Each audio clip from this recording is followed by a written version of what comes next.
Bonjour et bienvenue sur Omniscience. Aujourd'hui, notre invité est Jean-Pierre Luminet, astrophysicien, spécialiste des trous noirs et de la cosmologie. Avec lui, on va pouvoir aborder des questions comme la naissance de notre univers, son expansion, mais aussi des objets mystérieux comme les trous noirs. Et on va essayer de comprendre un petit peu comment est-ce qu'ils se constituent, comment est-ce qu'ils évoluent, et ce qui peut se cacher derrière l'horizon des événements. Bon visionnage.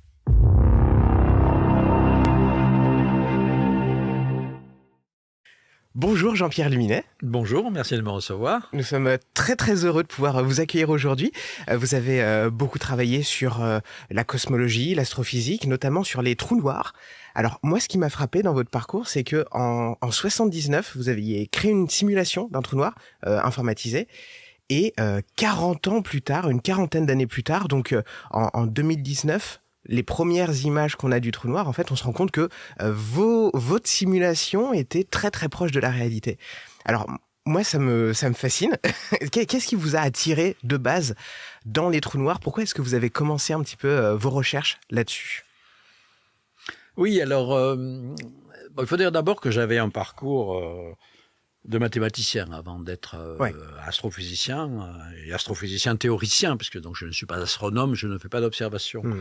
Quand j'ai quitté ma Provence natale, où j'avais fait mes études de mathématiques supérieures à l'université de Marseille, ayant découvert par le biais de bons livres de vulgarisation, il n'y en avait pas beaucoup à l'époque, mais il y en avait quelques-uns de la bonne vulgarisation, enfin je veux dire assez avancée. J'ai découvert la magie de la relativité générale, de la physique quantique, que je ne connaissais pas vraiment, puisque je faisais des mathématiques pures, et je me suis dit, voilà un outil formidable pour aborder quelques-unes des grandes questions, parce que je m'intéressais aussi évidemment aux grandes questions philosophiques, métaphysiques, l'espace est-il fini ou infini, le temps éternel ou pas, avec un outil mathématique qui permet peut-être pas de répondre à ces questions, mais en tout cas de les aborder de façon rationnelle. Alors j'ai commencé mes premiers travaux, j'ai fait une première thèse, c'était en 1977, sur des aspects très théoriques qui n'avaient pas grand rapport, en fait c'était de la physique mathématique, j'étudiais des solutions particulières des équations d'Einstein,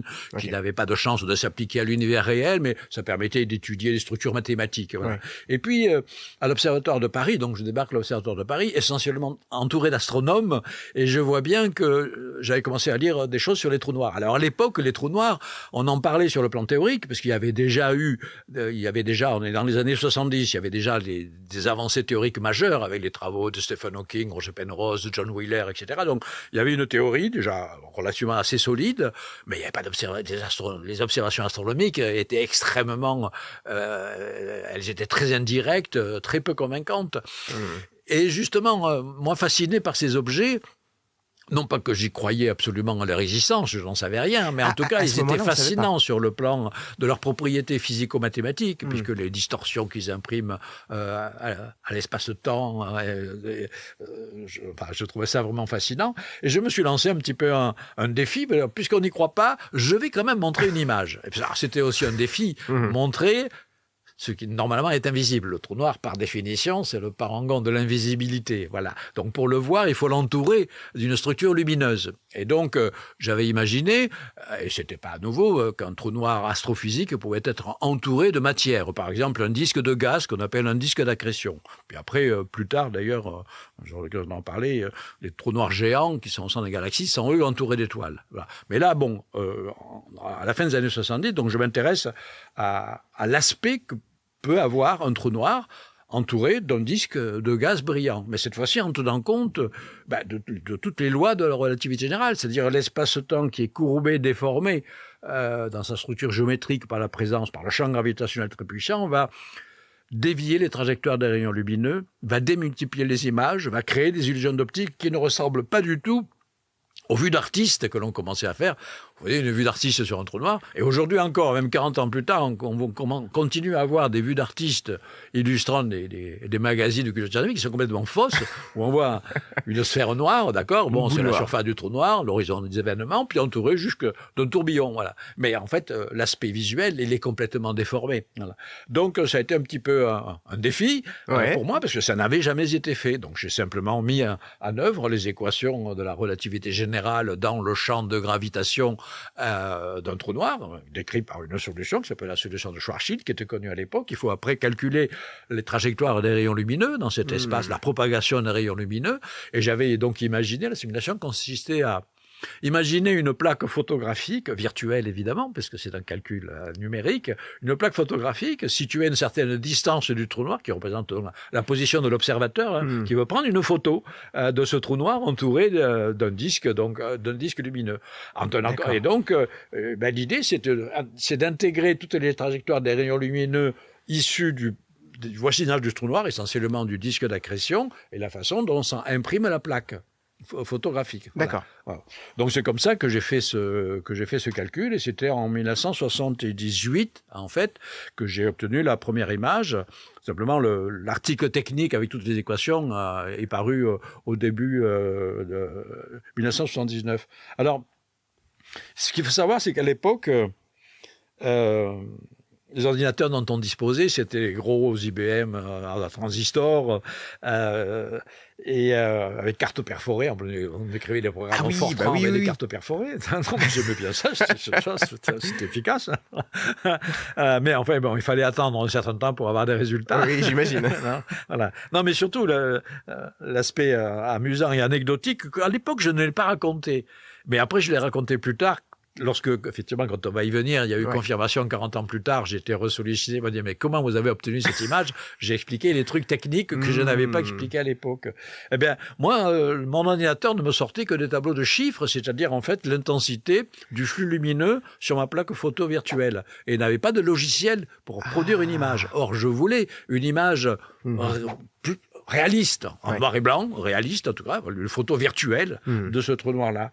Et donc, en fait, j'ai finalisé l'image à la main, c'est-à-dire que mon ordinateur me sortait l'intensité des flux lumineux en différents points de ma plaque photographique. Et comment j'ai fait? J'ai pris donc ces données numériques et à la main, parce que c'est une époque où je pratiquais également, j'aurai peut-être l'occasion d'en parler, les arts plastiques, le dessin à l'encre de Chine, etc. Je maîtrisais bien la technique. J'ai tracé à la main à peu près 10 000 points sur une grande feuille de papier transparent qui me représentait ma plaque photographique virtuelle, qui représentait le négatif de ma plaque. Parce que j'ai mis des points noirs sur du papier transparent. J'ai mis à peu près avec une densité, donc j'avais divisé en petits carrés, et dans chaque carré, j'avais les chiffres, les données numériques qui me disaient l'intensité du flux lumineux. Donc j'ai tracé un nombre de points par unité de surface proportionnel au flux lumineux que l'observateur lointain recevait. En tout, j'ai tracé, je pense, à peu près 10 000 points. Ça m'avait pris deux soirées chez moi, pas plus. Hein. Voilà. Et après, j'ai pris le négatif du négatif pour avoir ce positif. Cette image absolument spectaculaire où on voit une sorte d'œil qui est noir, qui est la surface du trou noir, qu'on appelle l'horizon des événements. Plus exactement, on appelle ça l'ombre du trou noir, parce que déjà à l'époque, j'ai été le premier à montrer que il y a un effet de mirage gravitationnel qui agrandit légèrement la taille apparente de l'horizon des événements. L'horizon des événements, il est fixé juste par la masse du trou noir. Mais vu de loin, il y a un effet de loupe qui agrandit, et on appelle ça l'ombre du trou noir, d'un facteur que j'avais calculé à l'époque, qui est de l'ordre de 2,6.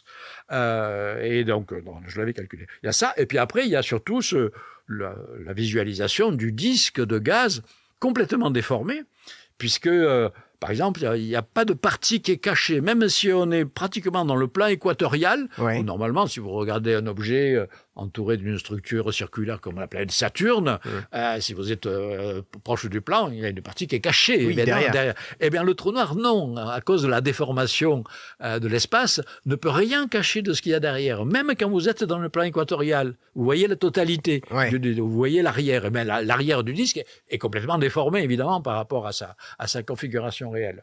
Et puis, en plus, j'avais surtout également pris en compte les propriétés physiques des disques d'accrétion à travers des modèles qui existaient déjà à l'époque. Comment un disque d'accrétion autour d'un trou noir, quelle est, en fonction de la distance à l'horizon, quelle est la température, quel est le degré d'émissivité, et surtout tenir compte de ce qu'on appelle les décalages spectraux. C'est-à-dire que un décalage spectral, c'est dû au mouvement. Alors, il y a plusieurs décalages spectraux. Il y a un décalage spectral qui s'appelle l'effet Einstein, qui est dû au champ gravitationnel, qui va d'une certaine manière, qui va modifier les fréquences.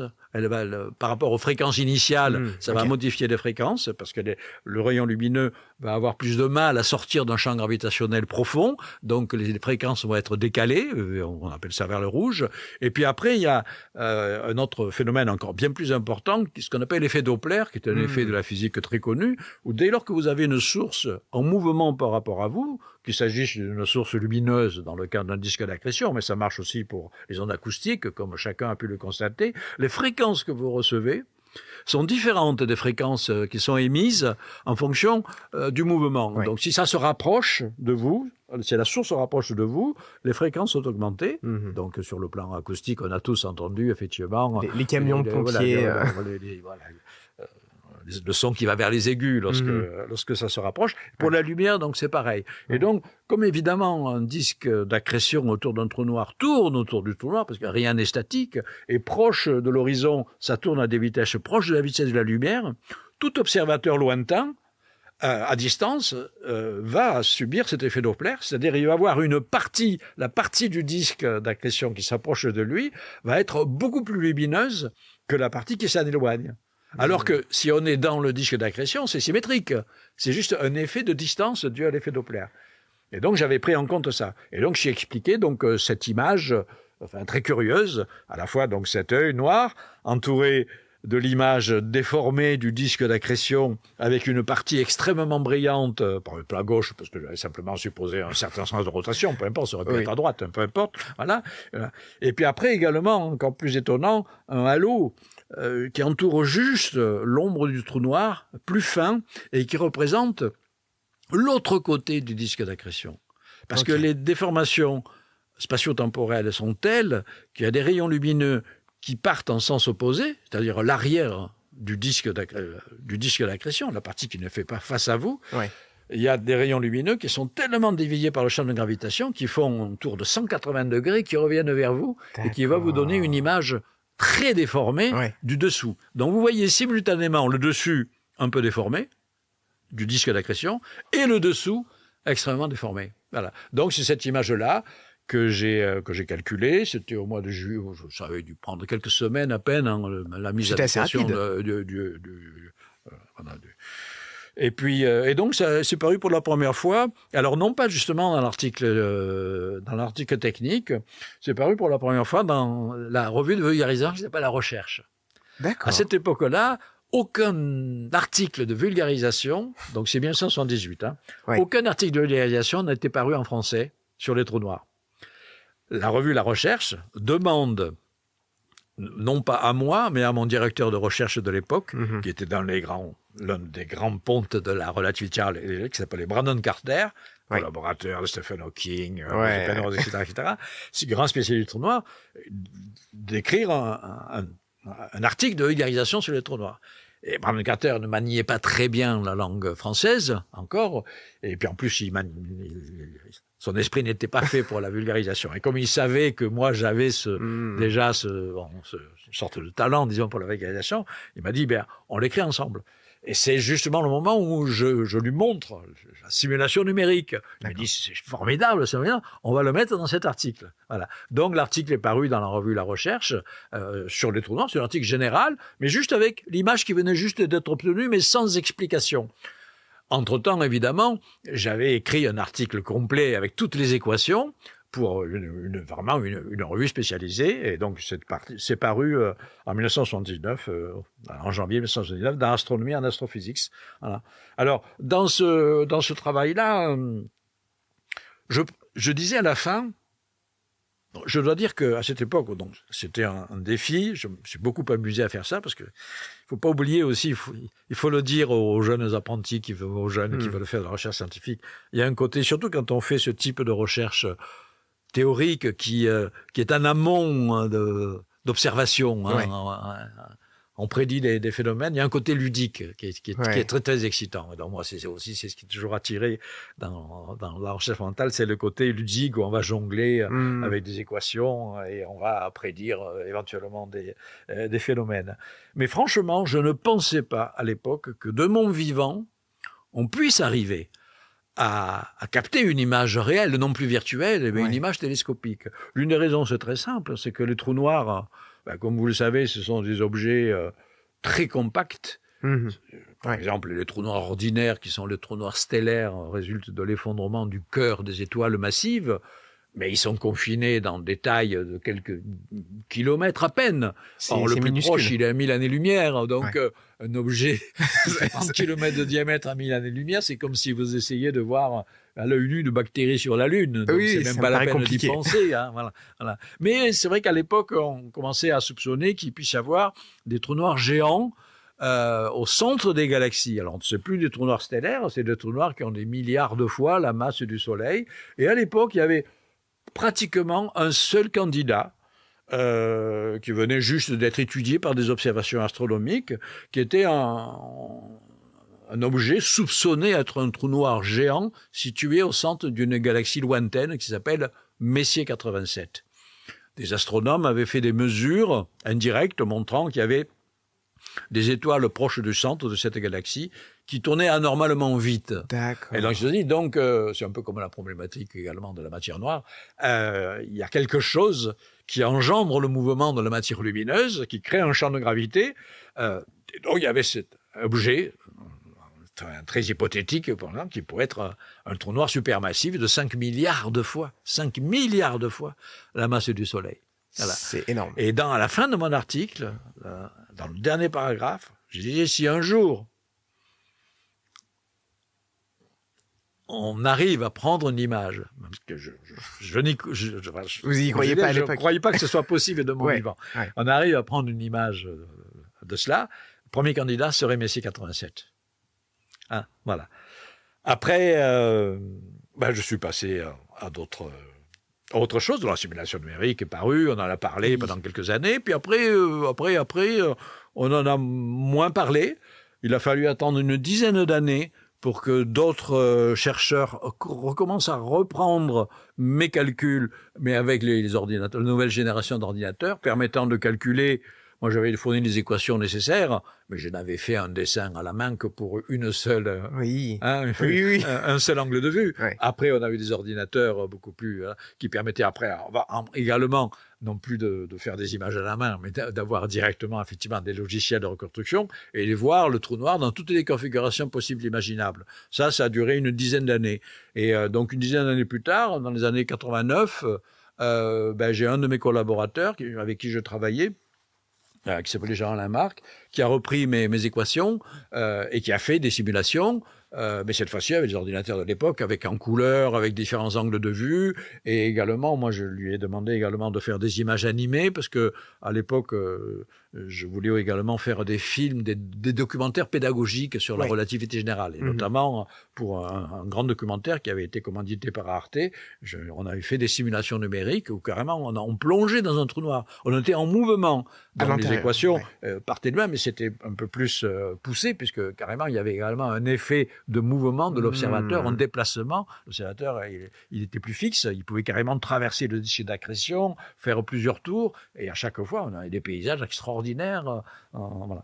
Donc, ça s'est passé comme ça. Et puis après, moi, je continuais à travailler sur d'autres sujets, notamment liés toujours au trou noir. Alors, j'en dirais peut-être un mot, effectivement, la façon dont les étoiles sont écrasées et détruites par le champ ce qu'on appelle le champ gravitationnel d'un trou noir. J'ai appelé les crêpes stellaires flambées. Ça, c'était dans les années 80. Et puis après, j'ai travaillé plutôt sur la cosmologie, avec, j'aurai l'occasion d'en parler, je pense si on a le temps, sur mes modèles d'univers chiffonné, des interrogations sur la forme de l'espace. Alors, pour en revenir, je reprends le fil de cette histoire. En 2000, donc, je n'ai plus suivi les simulations numériques, d'ailleurs je ne savais même pas s'il y avait d'autres simulations numériques qui étaient plus précises, qui étaient faites sur l'aspect l'ombre d'un trou noir entouré de disques d'accrétion. Ce qui a réactivé ma curiosité pour ça, c'est curieusement la sortie d'un film de science-fiction qui s'appelle Interstellar. J'allais venir. Alors on est en 2013, je crois, 2014, je ne sais plus très bien. Je reçois, donc je n'étais pas du tout au courant qu'il y avait un film qui allait être tourné, mais je reçois directement un courrier électronique de mon collègue américain Kip Thorne, qui était conseiller scientifique du film. Donc Gibson, je rappelle, c'est un astrophysicien de grande réputation, qui était notamment spécialiste des trous noirs, également des ondes gravitationnelles. Et d'ailleurs, quelques années plus tard, il a eu le prix Nobel de physique pour son travail sur les ondes gravitationnelles. Okay. Mais à l'époque, donc, il était conseiller scientifique du film, parce qu'il aimait bien ça. Il avait déjà été conseiller scientifique d'un film qui s'appelait Contact, qui était adapté d'un roman de Carl Sagan, un film qui avait eu beaucoup de succès. Donc, il aimait bien ça. Donc, il m'écrit un mail en me disant, voilà, Jean-Pierre, il faut que tu saches que, il va y avoir un film qui va sortir, qui s'appelle Interstellar, où il va y avoir des simulations numériques de trous noirs. Je suis conseiller scientifique du film, j'ai donné toutes les équations, fondées en partie sur ton travail, ce genre de choses, à l'équipe. Il m'a envoyé un mail pour s'excuser de quelque chose. Il s'excusait que l'effet Doppler que j'avais mis, qui était absolument essentiel, donc lié effectivement au mouvement du disque d'accrétion, et qui introduisait une asymétrie lumineuse dans l'image, quand il l'a mis, parce que ça faisait partie de la physique, il m'a dit, je suis allé montrer ça au réalisateur, Christopher Nolan, et au producteur. Ils ont dit, bon, on ne comprend rien, on ne voit pas pourquoi c'est ça. Donc, supprimer l'effet. Et donc, les images montrer effectivement des simulations numériques dans le film Interstellar, qui montre un trou noir géant qu'il appelait Gargantua. Alors, on voit un disque d'accrétion. Les déformations sont correctement calculées, tout à fait, tout ça. Mais en revanche, cet effet d'asymétrie lumineuse. Et donc, il s'excusait de ça. Alors, ça m'a intrigué aussi, ça m'a amusé. Donc, on a échangé un petit peu quelques mails. Voilà, et le film est sorti. Alors, après, j'étais un petit peu agacé. Bon, agacé, c'est beaucoup dire, mais enfin, parce qu'évidemment, la presse américaine disait, voilà les meilleures, on a toujours les meilleurs, les meilleurs. Donc voilà les meilleures simulations numériques pour un film de science-fiction, c'est des vrais travaux scientifiques, etc. Et Gibson était embêté parce qu'il savait qu'en fait, les miennes étaient finalement plus précises, elles étaient moins léchées, évidemment, parce qu'eux, ils avaient employé carrément des supercalculateurs. Ils avaient une équipe de 200 informaticiens pour calculer ces images-là. Voilà. Donc tout ça, ça m'a mis un petit peu la puce à l'oreille, et je me suis réintéressé simplement où en est la recherche fondamentale cette fois-ci, au-delà de la science-fiction. Et c'est là où je me suis rendu compte que depuis le début des années 2000, il y avait un immense projet à l'échelle mondiale de monter un réseau de radiotélescopes avec un projet qui s'appelle l'Event Horizon Telescope.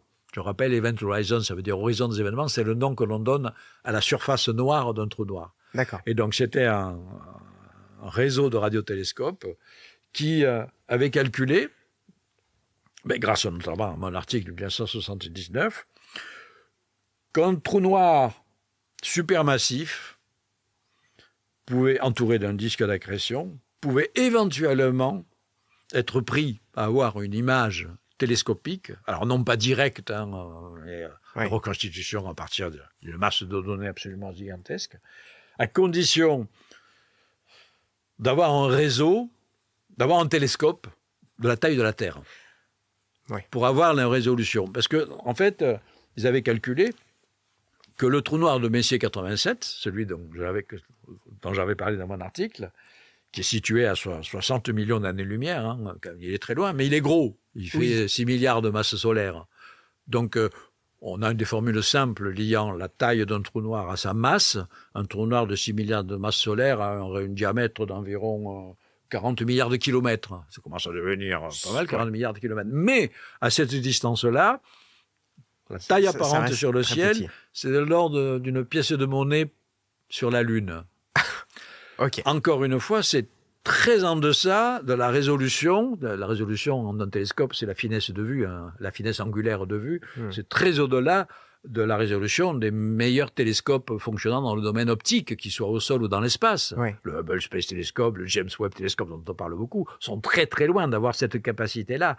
Il n'y a que la radioastronomie qui permet, grâce à une technique spéciale qui ne marche qu'en radioastronomie pour l'instant, qu'on appelle l'interférométrie, c'est-à-dire de coupler des radiotélescopes placés dans des endroits différents de la planète, de les faire fonctionner en réseau pour avoir, qu'on appelle donc l'interférométrie, pour avoir l'équivalent d'un instrument unique qui a la taille du réseau. Or, il y avait déjà des radiotélescopes installés partout sur la planète. Il y en a en Antarctique, aux îles Hawaï, au Chili, en Europe, aux États-Unis. Et donc, j'ai appris a posteriori que depuis 15 ans, pratiquement, donc des équipes de radioastronomes, inspirées en partie par mon article, mais sans m'avoir contacté, parce qu'ils savaient que je ne suis pas radioastronome. Moi, j'avais juste un théoricien. Donc, Oui. ils ne m'avaient pas spécialement contacté pour que je participe au projet, parce que je n'aurais rien eu de particulier à apporter au projet. Moi, j'ai fait les calculs. Voilà. Et donc, c'est là que j'apprends qu'il y avait ce réseau en train d'être construit, avec pour ambition de prendre la première image télescopique de trou noir. Okay. Donc, j'apprends ça en 2015. Donc, je commence à rentrer en communication avec le chef de projet qui a été à l'université d'Harvard, qui s'appelle Shep Dolleman, et qui me répond tout de suite, ah ben oui, effectivement, on est en train de mettre ça sur pied, c'est compliqué, mais c'est vrai qu'on est vraiment très inspiré par votre, par votre article. Et ce n'est qu'en 2017 qu'ils ont effectivement réussi à obtenir 3 nuits et 3 journées d'observation, parce qu'il fallait quand même, mobiliser le temps d'observation de 8 ou 9 radiotélescopes sur la planète entière au même moment pour observer le même objet. Donc les 2 objets qu'ils avaient choisis, c'était les 2 trous noirs supermassifs qui avaient dans le ciel la taille apparente la plus grande, c'est-à-dire l'équivalent, je dirais, d'une pièce de monnaie sur la Lune. Ouais. Donc il y avait le trou noir de Messier 87, et puis le trou noir qui, entre-temps, avait été suspecté au centre de notre galaxie, qu'on appelle le Sagittarius A étoile, c'est le trou noir galactique. Au centre de notre propre galaxie, la Voie lactée, il y a un trou noir massif, beaucoup moins massif que celui de Messier 87, mais quand même 4 millions de fois la masse du Soleil. Ça commence à faire. Il fait 25 millions de kilomètres de diamètre. Hein. Ouais. Voilà. Mais il est beaucoup plus proche, relativement, il est quand même à 26 000 années-lumière. Mais grosso modo, les 2 effets se compensent, et sur le ciel, c'est à peu près la même taille que Messier 87. C'est-à-dire l'équivalent. Voilà. Donc, ça a été les 2 cibles des observations qui ont été faites en 2017. Alors, je répète, ce n'est pas des photographies directes qui ont été prises, c'est des pixels, des données, des bits d'information qui ont été prises par chacun des radiotélescopes. Et l'interférométrie, à ce niveau-là de précision, est une technique extrêmement difficile. Il fallait, pour arriver à synchroniser les observations faites dans des endroits différents de la planète, il y avait une horloge atomique qui mesurait le temps et qui faisait prendre en fait des bits d'information chaque 10 milliardième de seconde. Chaque 10 milliardième de seconde, il y avait une donnée qui était prise, pour arriver à avoir quelque chose de cohérent. Ouais. Ce qui a donné donc au bout de 3 jours et 3 nuits d'observation continue une masse de données gigantesque, la plus grande masse de données de toute l'histoire des sciences, qui se mesure, pour les informaticiens, en pétabits. Ce sont des masses de données absolument gigantesques. Et donc, il a fallu plus d'1 an. Donc, toutes les données ont été mises... elles ne pouvaient pas être transmises sur Internet, ça aurait complètement saturé le réseau. Donc, elles ont été gravées sur 2000 disques durs de grosse capacité qui ont été acheminés donc, par avion dans 2 centres mondiaux où ils avaient des supercalculateurs. Il y en avait un en Allemagne et un aux États-Unis. Après, ça a pris 1 an pour arriver à reconstituer, à partir de toute cette masse énorme d'informations, les images. 1 an. Et c'est comme ça qu'au mois d'avril 2019, 2 ans plus tard, 2 ans après les observations, la première image a été délivrée, et c'était Messier 87. Et avec, qu'est-ce qu'on voit ? On voit effectivement l'ombre du trou noir, au centre, le noir, entouré d'une couronne lumineuse, avec l'effet Doppler qui produit des endroits plus brillants des aberrations que les autres. Alors, à partir de là, mon travail est revenu sur le devant de la scène, et ça a été une belle aventure. Alors, pour l'anecdote, évidemment, donc j'avais été prévenu un petit peu avant. On m'avait dit, voilà, on va faire un communiqué de presse mondial le 10 avril 2019. Et là, je suis désolé, mais alors, ça fait des mois que j'ai un voyage programmé en Ouzbékistan. Pour aller voir Samarcande, parce que j'avais écrit un livre sur l'astronomie arabe à une certaine époque. Et donc, c'était une occasion unique d'y aller. Donc, je ne serai pas là pour répondre aux journalistes. Je serai au fin fond de l'Ouzbékistan. Voilà. Donc, effectivement, au moment du communiqué de presse, Je commence à recevoir des appels de partout, mais j'étais à Tashkent ou j'étais à Samarkand, je dis désolé, je peux pas vous répondre, attendez mon retour, là. Ouais. Bon, voilà, tous les plateaux de télévision voulaient, en France, voulaient m'inviter pour parler, bon, peu importe, j'avais autre chose à faire, mais peu importe. Mais c'est vrai qu'à mon retour, après, bon, il y a eu tout cet engouement, et puis, finalement, là, ce qui a été le plus sympa dans cette affaire, alors on me disait, mais quel effet ça vous a fait ce que vous a... Alors je dis, l'effet que ça m'a fait, j'étais heureux, mais je veux dire, j'étais pas surpris, parce que je veux dire, je savais très bien que les équations que j'avais faites, elles sortaient de la théorie d'Einstein qui marche extrêmement bien, donc j'aurais été étonné que le résultat soit différent. Ouais. Parce que bon, voilà. Mais ce qui a été beau, c'est qu'effectivement, après, un mois après le délivrance de ces images, à l'université de Harvard a organisé la première grande conférence, et ils m'ont invité vraiment pour raconter toute cette histoire. Et c'est là que j'ai raconté devant l'assistance médusée, qui était essentiellement des jeunes chercheurs qui avaient travaillé par dizaines avec des simulations informatiques, etc. J'ai expliqué une forme de ce qui pour eux rassemblait un bricolage. Je veux dire, arriver à faire à la main des points à la main, que j'ai raconté ça. Mais... Alors j'ai eu là-bas un tonnerre d'applaudissements spontanés, comme ça, parce qu'ils n'en revenaient pas. Non, ça c'était plutôt effectivement très sympa. Donc voilà l'histoire, effectivement. Et puis effectivement, 2 années plus tard, il y a eu la première image télescopique du trou noir galactique de Sagittarius A étoile, dont les images dont les données avaient été recueillies en même temps, mais le traitement informatique avait été plus difficile. La raison, c'est la suivante. Alors après, j'ai essayé d'expliquer ça dans des articles, parce qu'on ne comprenait pas pourquoi. C'est parce qu'en fait, le trou noir galactique, il est moins massif, et donc le disque d'accrétion qui est autour, il est plus petit, et il est moins stable. C'est-à-dire parce que les disques d'accrétion, il y a des variations de luminosité, parce qu'il y a des bulles chaudes qui tournent à grande vitesse, tout un ensemble de choses. Voilà. Alors, un trou noir géant, c'est 1 milliard de masses solaires, un disque d'accrétion est gigantesque. Les durées de variabilité du disque d'accrétion se mesurent en jours ou en semaines. Donc, une observation de 3 jours, c'est comme si vous preniez une image fixe. Oui. D'accord. Oui. En revanche, un disque d'accrétion autour d'un trou noir de quelques millions de fois la masse du Soleil, c'était le cas pour le centre galactique, lui, sa durée typique de variabilité, c'est la minute.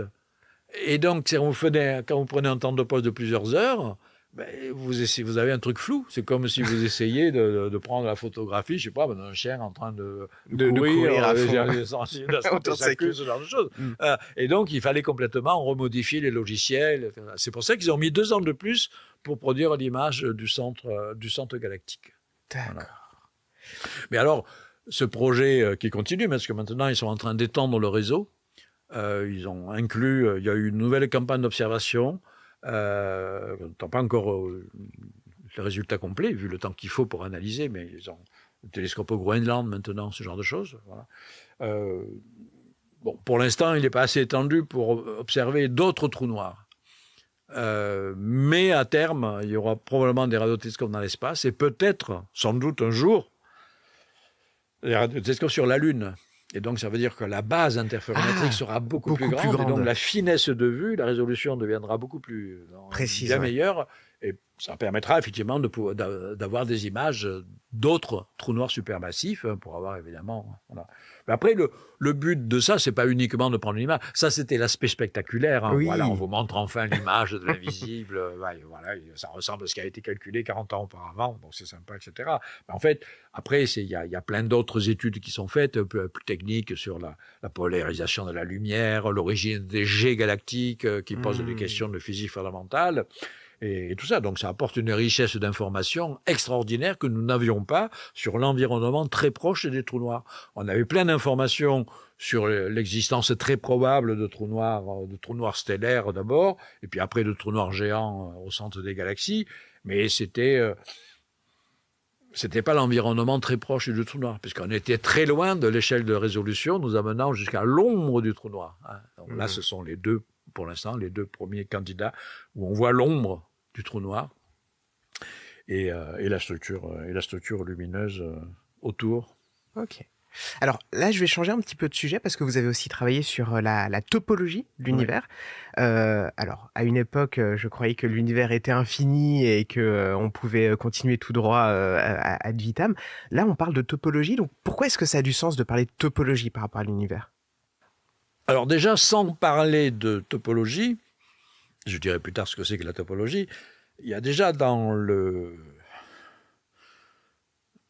la théorie d'Einstein, explique la gravitation par des phénomènes de courbure de l'espace et du temps. Alors, il y a la courbure locale. Vous avez un objet massif, on vient de parler des trous noirs, mais c'est vrai aussi pour une étoile. La masse engendre la gravitation, et l'effet de la gravitation n'est plus décrit comme dans la théorie de Newton par une force d'interaction instantanée, l'attraction universelle à Newton, mais par une déformation géométrique de l'espace. Voilà. Donc ça induit de la courbure. L'espace n'est plus euclidien, il n'est plus plat, d'accord, au voisinage des corps massifs. Bien, voilà. Ce qui applique donc les déformations d'image dont j'ai parlé pour les trous noirs.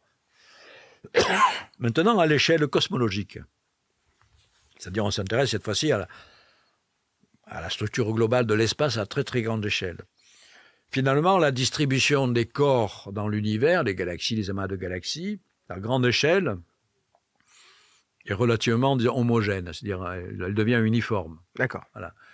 Donc, la courbure qui est imprimée, à grande échelle cette fois-ci, elle a tendance à s'uniformiser, à devenir un petit peu pareil partout, parce que justement la répartition de la matière est uniforme. Au lieu d'avoir un espace-temps vide avec un objet massif, un trou noir, etc., qui va déformer violemment dans son voisinage, puis après dès qu'il commence à l'éloigner, on va retrouver la forme plate de l'univers. À l'échelle cosmologique, la courbure s'uniformise. D'accord. Mais a priori, il n'y a aucune raison pour que cette courbure soit nulle. C'est un cas extrêmement particulier. Le cas générique, on appelle ça les géométries non euclidiennes, qui ont été fondées au XIXe siècle. Et heureusement qu'elles existaient, parce que sinon Einstein, qui n'était pas un mathématicien de premier plan, et qui a dû se faire aider d'ailleurs par des collègues mathématiciens pour mettre une formalisation mathématique sur ces géniales idées qu'il avait sur la nature de la gravitation, heureusement que c'était les géométries non euclidiennes qui décrivait des espaces courbés, existaient effectivement pour formaliser ça. Mais donc, a priori, il y a trois cas possibles. Un espace globalement à courbure dite positive, un peu comme la surface d'une sphère. Mais à 3 dimensions, on appelle ça une hypersphère, parce que la sphère, ce n'est qu'à 2 dimensions. Là, on est dans l'espace à 3 dimensions, plus une dimension temporelle. Donc, à 3 dimensions, l'équivalent de la surface d'un ballon, d'une sphère, c'est une hypersphère, courbure négative. Courbure positive. L'autre cas de figure, c'est la courbure négative. Alors, pour une surface à 2 dimensions, c'est l'équivalent de l'intérieur d'une selle de cheval. Il y a une courbure négative. Voilà. Et puis, le cas intermédiaire, c'est la courbure nulle, qui correspondait à 2 dimensions. C'est le plan euclidien. Alors, vous voyez, déjà, simplement à 2 dimensions, c'est facile de visualiser à 2 dimensions. Soit le ballon, courbure positive, surface d'un ballon, surface, je ne parle pas de la surface d'un ballon, courbure positive. L'intérieur d'une selle de cheval, courbure négative, et le plan, courbure nulle. D'accord. Le plan est... la courbure nulle, c'est un cas extrêmement improbable. Ben oui, parce que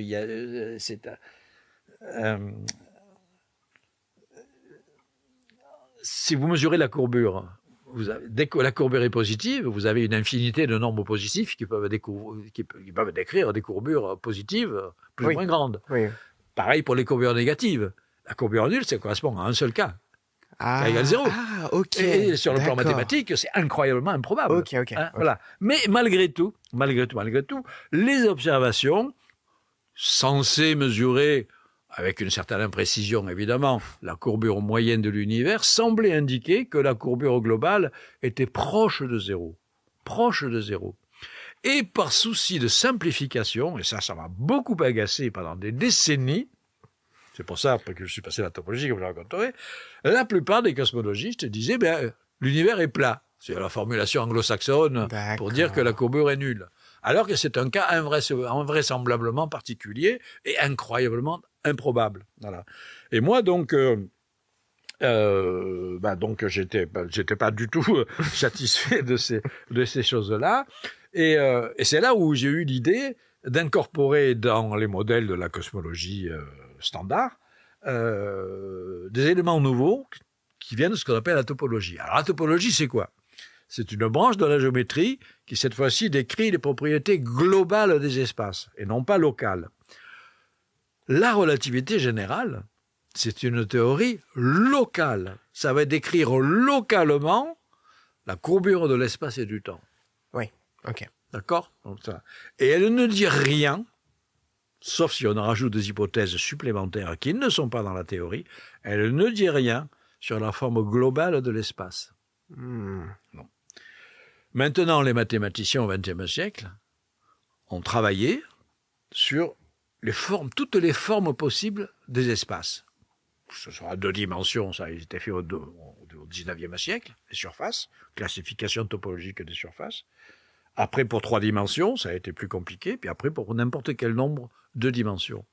On a découvert, les mathématiciens ont découvert, que par exemple, l'espace dit plat, l'espace euclidien ordinaire, dont vous pensez qu'il est infini, oui, et que vous voyagez droit devant vous et vous éloignez à l'infini, eh bien, on a découvert que sur le plan mathématique, il y a 18 topologies différentes de cet espace euclidien. Je prends un exemple simple. Le plan, oui, à 2 dimensions. C'est infini, effectivement. Bon, vous découpez une bande, vous découpez un morceau de plan, vous avez une bande de longueur infinie, vous collez les bords. Vous faites quoi? Vous faites un cylindre. Donc déjà, vous avez éliminé l'infini dans une direction. Les lignes droites dans le cylindre. Vous faites comme ça. Le cylindre, admettons qu'il soit comme ça. Ben, les lignes droites deviennent des cercles. Donc, ce n'est pas l'infini. Après, vous coupez votre cylindre et vous reconnectez les 2 bords qui restent. Et vous faites la surface de ce qu'on appelle un tore plat. Visuellement, c'est la surface d'une chambre à air, disons, ou d'un anneau. Mais vous avez une surface à 2 dimensions qui est finie, oui, et qui est localement euclidienne. Ça veut dire localement euclidienne, ça veut dire que si vous vivez sur cette surface, un être plat, parce que c'est une image à 2 dimensions, le paramécie, géomètre, fait des mesures, elle va mesurer autour d'elle que la courbure est nulle. Tout simplement, pourquoi la courbure est nulle? Parce qu'elle mesurera que la somme des angles d'un triangle est égale à 180 degrés. Mais, quand elle va se déplacer en ligne droite, elle va s'apercevoir un jour qu'elle va revenir à son point de départ. Et avec un décalage d'orientation. Et elle le comprendra si elle a développé la géométrie euclidienne et la topologie, elle comprendra qu'elle est dans un espace localement euclidien, mais qui est fini et qui n'a pas de bord. Voilà. Et ce qui est vrai pour les espaces euclidiens, c'est encore plus vrai pour les espaces encore plus naturels et génériques, qui sont les espaces courbures positives et les espaces courbures négatives. Et donc j'ai entrepris, et notamment avec l'aide d'un grand mathématicien de l'époque, qui est toujours vivant, je l'ai converti à la cosmologie, il s'appelle Jeffrey Weeks, qui est un grand spécialiste de la topologie, pour importer les classifications de toutes les formes d'espace possibles, pour les importer dans les modèles du Big Bang. Et donc, ça a commencé au début des années 90, et on a publié, avec mes collègues, il y avait notamment mon camarade Marc Lachaiserie, puis après quelques autres, j'ai fait une petite équipe de théoriciens, si vous voulez, ça, où on a proposé pendant des années des articles extrêmement techniques, qui étaient des articles de mathématiques, mais qui décrivaient les propriétés tout à fait étonnantes de formes d'espace, mais qui étaient parfaitement applicables et compatibles avec les données normales de la cosmologie. Le Big Bang, sans rien changer. L'idée qu'il puisse y avoir un Big Bang, que l'espace soit en expansion, accéléré ou pas accéléré, matière de tout ça, c'est juste simplement la perception que l'on a de l'espace, elle vient des rayons lumineux. À partir du moment où on a des structures topologiques avec des connexions, un petit peu comme le cylindre, etc., les rayons lumineux empruntent des chemins différents d'une source lointaine jusqu'à nous. Elles vont emprunter des chemins différents, des lignes droites différentes, pour nous parvenir. Donc, ça va créer des mirages, que j'appelle des mirages topologiques, qui sont des mirages globaux, qui peuvent nous faire croire que finalement l'espace est plus grand que ce qu'il serait en réalité. Hein, voilà. Donc j'ai fini par appeler ça les espaces chiffonnés, en termes un petit peu, bon, c'est pour la vulgarisation. Ouais. Les termes techniques, dans les articles techniques, c'est pas ce terme-là qui est utilisé, hein, c'est les topologies multiconnexes, et ainsi de suite. Mais ce qui était fascinant dans cette affaire-là, et là il y avait aussi un petit peu un côté provocateur de mon côté, parce que j'aime bien provoquer, ça, c'est que en fait, dans certains de ces modèles-là, eh bien, on a des espaces donc qui sont finis, ouais. qui sont sans bord. Donc déjà, le fini sans bord, ça perturbe. Ouais. Bon, pour les mathématiciens, ça va, il n'y a pas de souci. Mais je sais que quand je parle de l'air en public, c'est pas possible. Dès que c'est fini, il y a un bord. Eh bien non, je suis désolé, les géométries dans une filière de topologie permettent d'imaginer. Voilà. Donc, par exemple, vous êtes dans une hypersphère. Si l'espace est une hypersphère, donc c'est totalement compatible avec les données cosmologiques, vous partez droit devant vous, et sans jamais faire demi-tour, ben vous faites le tour de l'univers et vous revenez à votre point de départ. De la même façon qu'à la surface d'un ballon, la ligne droite, c'est un méridien. Vous ne tombez pas dans le vide, jamais. Oui.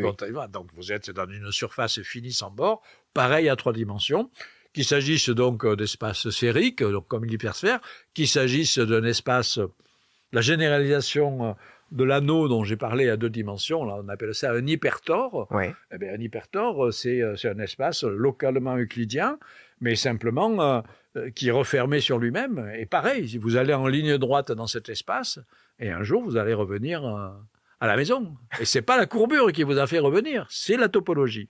Donc, j'ai importé ces modèles possibles de topologie dans des modèles de Big Bang en faisant tout un ensemble de propositions. Alors, je dois dire que pendant 10 ou 12 ans, on me regardait d'un drôle d'œil parce que c'est vrai que je m'amusais à dire à des collègues observateurs que peut-être que les galaxies qu'ils observaient, certaines étaient des images fantômes, des images démultipliées de galaxies qui croyaient être différentes, mais qui étaient les mêmes, mais vues sous des angles de vue différents, avec des temps de trajet différents, parce que les rayons lumineux empruntent des chemins différents pour nous parvenir. Donc une grande illusion d'optique cosmique, jusqu'à aller de façon un peu provocante, mais pertinente sur le plan cosmologique, imaginer une forme, un espace cosmique réel qui serait plus petit que l'espace observé. Et oui, parce que ça allait complètement à l'encontre. Généralement, on pense, surtout si on pense que l'espace est infini, on sait très bien que ce que nous appelons l'univers observable, c'est la partie accessible au télescope et qui possède un horizon cosmologique au-delà duquel on ne peut pas voir à cause de la courbure temporelle, tout un ensemble de choses. Hein, et bien on pense que l'espace, si on pense que l'espace est infini, que le vrai espace, il est très au-delà. Et donc on n'observe qu'un tout petit bout de la réalité. Et là, ce que je proposais, c'est que ça pouvait être l'inverse. Qu'on observe un dépliement... Voilà, comme le chiffon déplié, c'est-à-dire voilà, que la forme, le vrai espace pourrait avoir un volume un peu plus petit que le volume de l'univers observable. Ce qui est donc impliqué que certains objets que l'on croit être lointains n'étaient que des démultiplications d'images. Voilà. En fait, c'est un peu comme si j'arrivais dans une pièce entourée de miroirs et que j'avais l'impression que la pièce était plus grande. Alors, c'est une métaphore que j'ai beaucoup utilisée, effectivement, dans mes articles et mon livre de vulgarisation que j'appelle l'univers chiffonné. Une pièce entièrement tapissée de miroirs. Alors, vous plongez cette pièce dans l'obscurité totale, vous êtes rentré là-dedans, vous êtes en impesanteur, hein, juste comme ça, voilà. Et simplement, il y a 3 bougies qui sont allumées. Mais simplement, les miroirs vont démultiplier les images de ces bougies. Et vous en voyez des milliers. Ah, ouais, ok. Et comme vous ne savez pas qu'il y a des miroirs, quelle est la forme de l'espace? Vous croyez que votre espace est infini? Vous avez l'impression que l'espace devient infini. Voilà. Et donc, on a fait avec mes collaborateurs, on a proposé des tests observationnels. Parce que si vous avez 3 bougies avec une structure ressemblant à des miroirs, parce qu'évidemment, le vrai espace ne peut pas avoir des miroirs, mais disons que ce chiffonnage de l'espace produit des démultiplications d'images, pouvoir ressembler un petit peu à des miroirs. Mais après, vous allez avoir des corrélations. Les images multiples ne vont pas être distribuées n'importe comment. Il va y avoir des corrélations, et on a développé des techniques mathématiques qu'on a appelées la cristallographie cosmique. Okay. Pour détecter ce genre de corrélation. Donc, on a fait tout un ensemble de propositions expérimentales et observationnelles.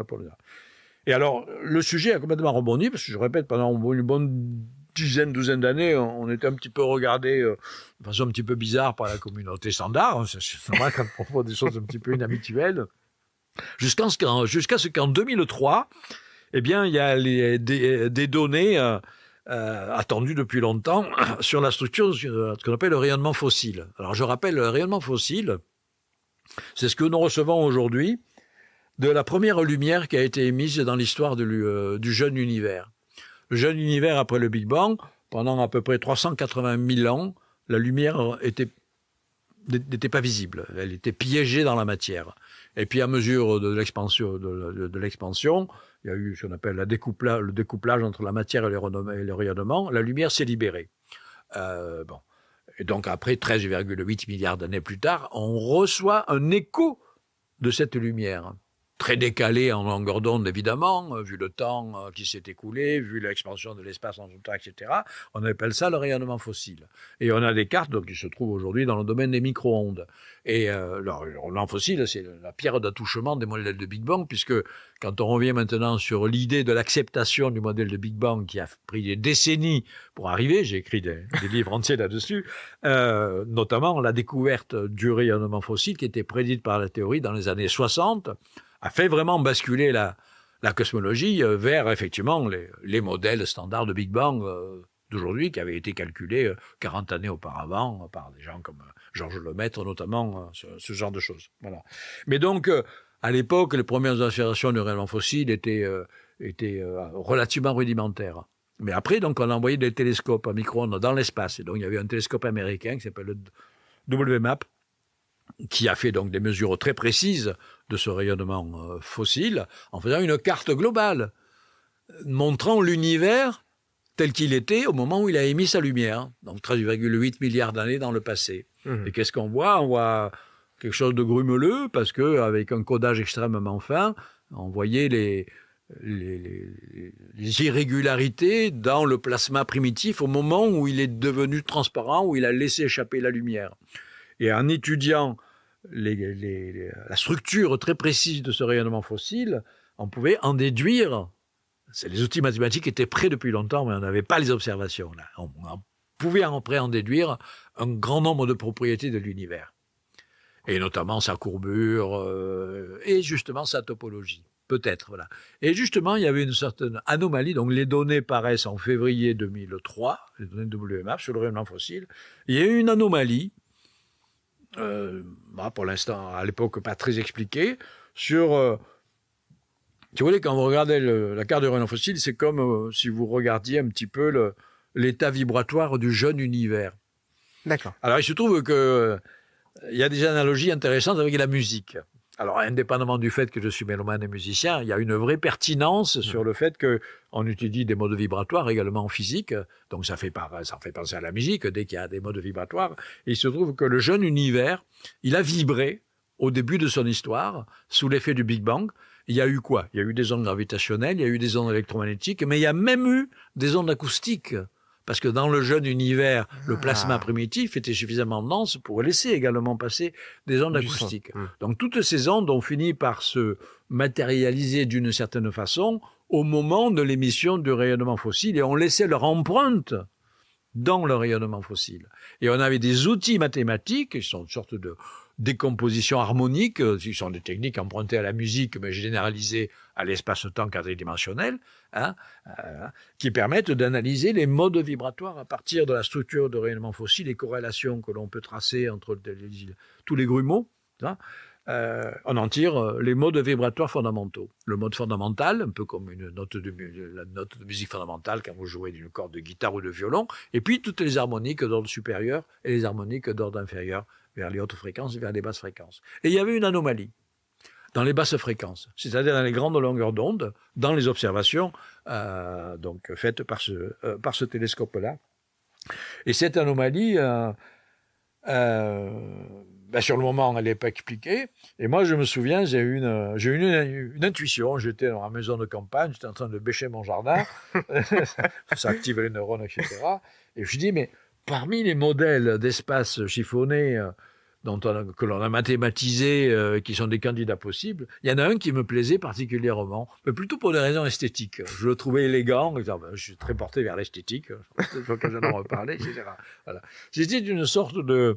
Alors c'était un modèle mathématique qui avait été inventé par Poincaré, le grand mathématicien Poincaré, mais pas du tout pour l'appliquer à la cosmologie, hein, c'est simplement là, mais qui décrit ce qu'on appelle une structure qui s'appelle un dodécaèdre, Oui. hein, voilà, quelque chose à 12 faces pentagonales, mais un dodécaèdre, non pas les dodécaèdres à face plane, comme on l'avait déjà imaginé à l'époque de Platon, mais un dodécaèdre sphérique, c'est-à-dire c'est comme si vous tissez la surface d'une sphère, vous pouvez faire un pavage régulier avec 12 pentagones qui sont courbés. Voilà. Et puis après, vous allez l'espace... Il y a un espace compliqué, à trois dimensions celui-là, qui s'appelle l'espace sphérique dodécaédrique de Poincaré. Alors, désolé pour l'espace sphérique, parce qu'il a combien positif. Dodécaédrique, parce que la structure fondamentale, c'est un dodécaèdre. Puis de Poincaré, parce que c'est celui qui le premier l'avait décrit. Vous prenez les pentagones opposés. Vous avez 6 paires de pentagones, puisque vous avez 12 faces, vous avez 6 paires de pentagones que vous allez coller ensemble pour éliminer les bords. Okay. Alors vous imaginez à l'intérieur de ce ballon, mais tissé par ces 12 pentagones, vous êtes dans un volume, donc vous avez bien dans l'espace tridimensionnel. Voilà. Mais il ne faut pas de bord, parce qu'il n'y a pas d'espace fini avec bord. Vous supprimez les bords. Donc c'est pour ça que vous collez les bords opposés. Donc vous supprimez les bords. Donc, quand vous êtes dans ce volume-là, si vous essayez de sortir par une face pentagonale, vous ne pouvez pas sortir, vous rentrez de l'autre côté. Mais avec des rotations, des choses un peu compliquées. Donc, on crée effectivement un espace mathématiquement parfaitement défini, à courbure positive, mais qui est 120 fois plus petit que l'espace hypersphérique ordinaire dans lequel vous n'avez pas fait ce genre de connexion. Et j'ai cette intuition que cet espace-là, il fallait faire un petit calcul quand même, pouvait expliquer cette anomalie, cette coupure en longueur d'onde. Parce que l'idée, c'est que s'il y avait... l'espace semblait avoir un mode vibratoire qui disparaissait à grande échelle. Voilà. Et pensez à la musique. Si vous jouez... vous avez une corde, par exemple. Ça a une longueur donnée. Les cordes ne sont pas infinies. Ou tout instrument de musique, ça a une taille finie. Quand vous en jouez... Vous avez la fondamentale, vous avez les harmoniques d'ordre supérieur, et dans les harmoniques de graves, vous avez une coupure dans les graves. Vous n'entendez pas des graves indéfiniment bas, puisque vous ne pouvez pas avoir de mode vibratoire avec une longueur d'onde plus grande que la taille de votre corde. Donc il y a forcément une coupure dans les grandes longueurs d'onde. Or, c'est ce qui était observé. Donc j'ai dit à mon collègue américain, Jeff Weeks, je lui propose le modèle de Cadec. Je lui dis, j'ai eu cette idée, etc. Voilà. Tu peux faire le calcul. Je fais le calcul. 1 heure plus tard, il me répond, ça marche incroyablement bien. Voilà. Donc j'ai dit, tiens, on va faire un truc un peu sensationnel. On va écrire un article, on va le soumettre à la revue Nature. La revue Nature, c'est le rêve des cosmologistes, c'est de publier les trucs.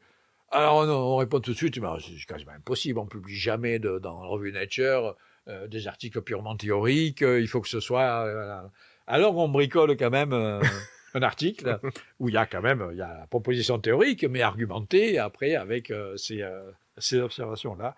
Et à notre grande surprise, la revue Nature nous dit c'est la première. On va accepter cet article-là. Voilà.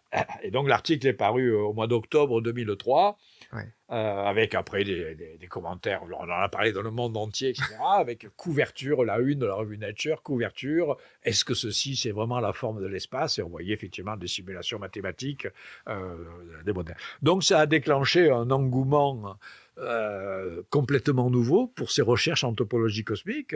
Finalement, c'était ça le but, c'était pas tellement de proposer un modèle unique, parce que après il y a eu des travaux qui ont montré que le modèle de Poincaré probablement a été exclu par des contraintes expérimentales, mais qu'il y avait d'autres topologies possibles. Mais surtout, ça a attiré enfin l'attention de la communauté des cosmologistes sur l'importance fondamentale de la topologie. Et à partir de là, il y a eu des centaines d'articles et de travaux. Et aujourd'hui, voilà, il y a une nouvelle discipline qui s'appelle la topologie cosmique qui intervient dans la description. Donc, aucune garantie que l'espace soit à courbure nulle, et encore moins qu'il soit infini. Parce que de toute façon, en plus, l'espace infini pose une quantité de paradoxes Comme lesquels Hein? Comme lesquels? Alors, il y en a plein. Alors, par exemple, déjà, les premiers modèles cosmologiques, indépendamment de la topologie, qui ont été proposés issus de la relativité générale, le premier, ça a été par Einstein lui-même, hein, faisait l'hypothèse de l'hypersphère. Donc, l'hypersphère, c'est un modèle d'espace à courbure positive fini, sans bord. Voilà. Parce que Einstein pensait que il voulait incorporer dans sa théorie ce qu'on appelle le principe de Mach. Alors Mach, c'était un philosophe mathématicien, légèrement antérieur, une génération avant Einstein, qui avait eu une idée assez profonde sur la nature de ce qu'on appelle l'inertie, c'est-à-dire la capacité des corps à se déplacer. Voilà. Ouais. Et il pensait qu'en fait l'inertie d'un corps était la résultante de la distribution des masses dans l'univers tout entier. C'est-à-dire un truc très ambitieux, c'est-à-dire de lier le local au global. Ouais. Hein, un peu le rêve voilà, de ce qui est de l'infiniment petit et de l'infiniment grand. Einstein était très séduit par cette idée. Mais le problème, c'est que si l'espace est infini et rempli uniformément de matière, ben, il y a une masse infinie.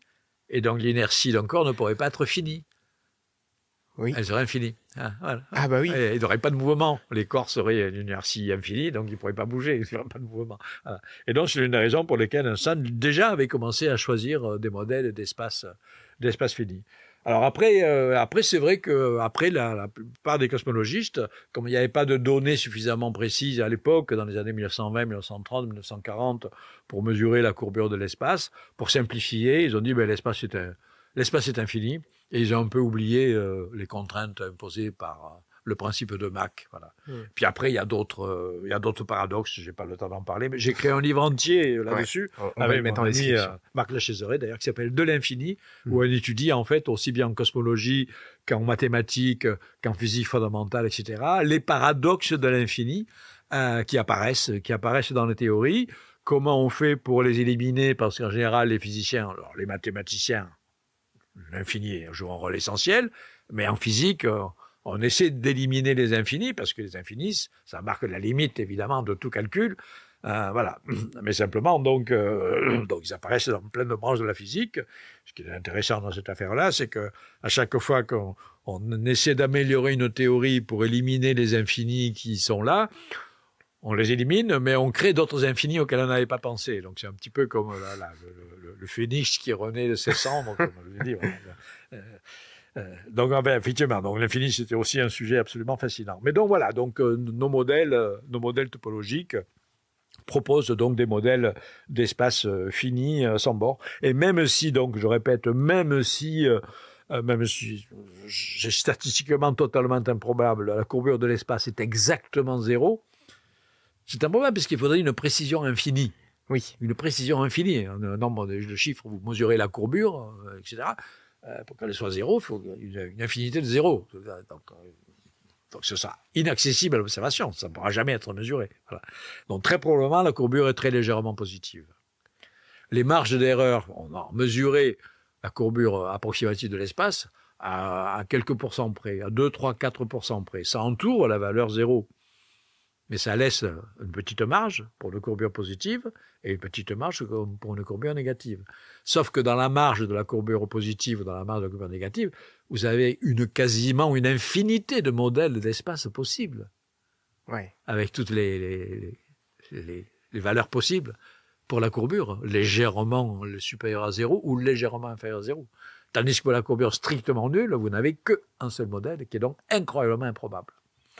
Et c'est dur à faire rentrer cette idée-là d'improbabilité, même dans la communauté des cosmologistes, parce que ils préfèrent simplifier les choses. Parce que c'est vrai que quand vous résolvez les équations, les choses comme ça,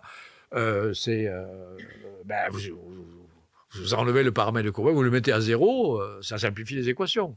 C'est une solution de facilité que personnellement je n'aime pas beaucoup. Voilà.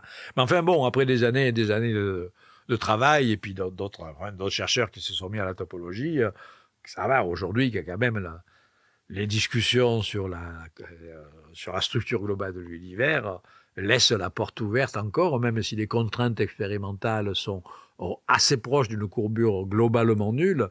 On sait très bien que la courbure doit peut-être très légèrement positive ou peut être très légèrement négative.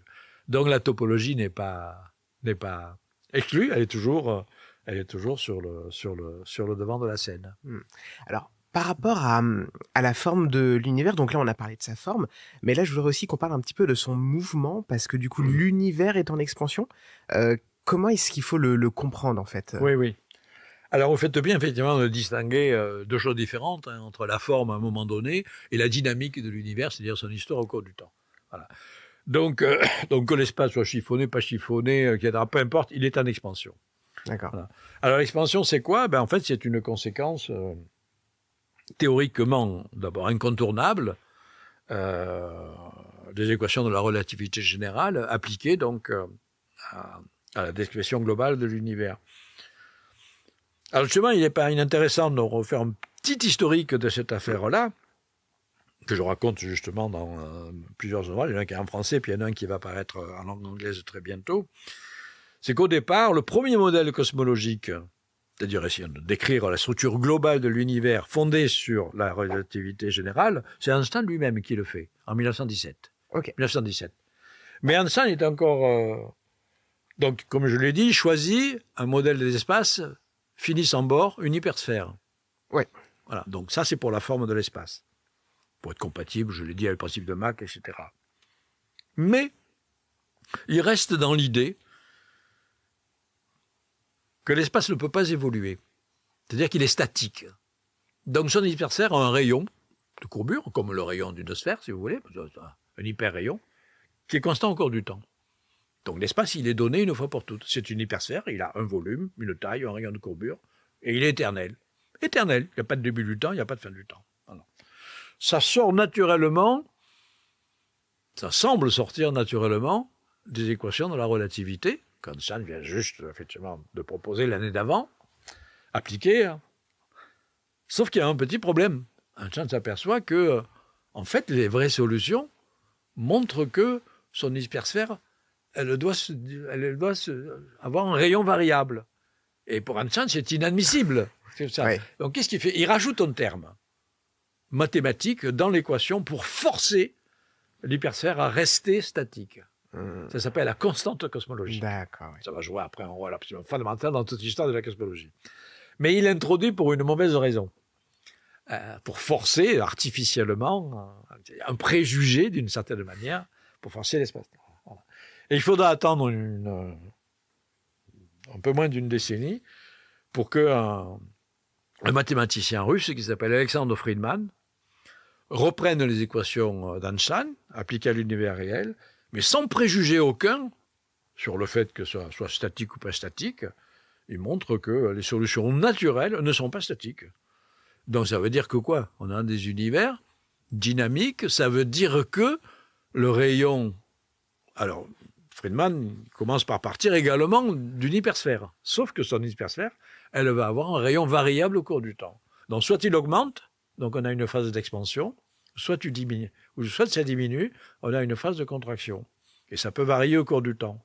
Et notamment Friedman est le premier, c'est en 1922, c'est le premier à proposer un modèle d'univers en expansion-contraction.